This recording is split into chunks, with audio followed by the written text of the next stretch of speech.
Setiap manusia memiliki emosi dan ego yang kemudian ditumpah ruahkan dalam berbagai hal, seperti kepentingan, kebutuhan, dan keinginan. Hal tersebut kemudian menjadi tolak ukur bagaimana kita bersikap, bagaimana menjadi orang yang bisa diterima di kalangan masyarakat. Tentu saja emosi dan ego selalu berjalan bersamaan. Emosi dan ego inilah yang kemudian memunculkan banyak sikap yang muncul pada manusia. Salah satunya etnosentrisme. Etnosentrisme sendiri merupakan suatu sikap di mana seseorang menilai subjektif terhadap budaya orang lain. Di sini, menilai subjektif terhadap budaya orang lain dalam konotasi negatif. Bahkan dalam tingkat yang paling tinggi, etnosentris muncul hingga tingkat di mana seseorang menganggap budaya atau apa yang dipikirkannya lebih baik dari orang lain. Etnosentrisme sering muncul sebagai dalih bentuk pembelaan terhadap apa yang dipercaya olehnya dan kelompoknya. Lalu mengapa kita bisa mengatakan bahwa etnosentrisme ini adalah sesuatu hal yang negatif?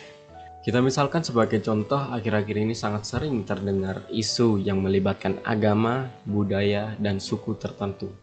Banyak pula yang membawa-bawa nama agama atau suku demi kemenangannya dalam berpolitik. Disadari atau tidak, ketika hal ini terjadi, maka kebanyakan orang pun akhirnya mulai melihat budaya orang lain yang menjadi lawan kasusnya, konteksnya di sini, melalui kacamata budayanya sendiri. Dari sinilah muncul keributan antar pihak. Apa penyebabnya? Ego dan kepentingan yang menjelma menjadi etnosentrisme. Meski tidak selamanya semua berunsur kepentingan, namun yang saya temui adalah munculnya perasaan di mana seseorang setidaknya ingin membela apa yang selama ini dianggapnya benar. Melihat betapa sikap etnosentris ini menjadi sandung kebinekaan, maka saat ini juga kita harus menguburnya. Terlebih sikap ini membawa berdampak negatif seperti menghambat proses pertukaran kebudayaan dan juga menghambat terjalinnya persaudaraan yang kokoh. Bahwa perbedaan kebudayaan, suku, agama, dan golongan merupakan sebuah kekayaan dan makin mempersatukan kesetiakawanan, bukan untuk dipertentangkan dengan cara adu domba dan menganggap kebudayaan lain rendah.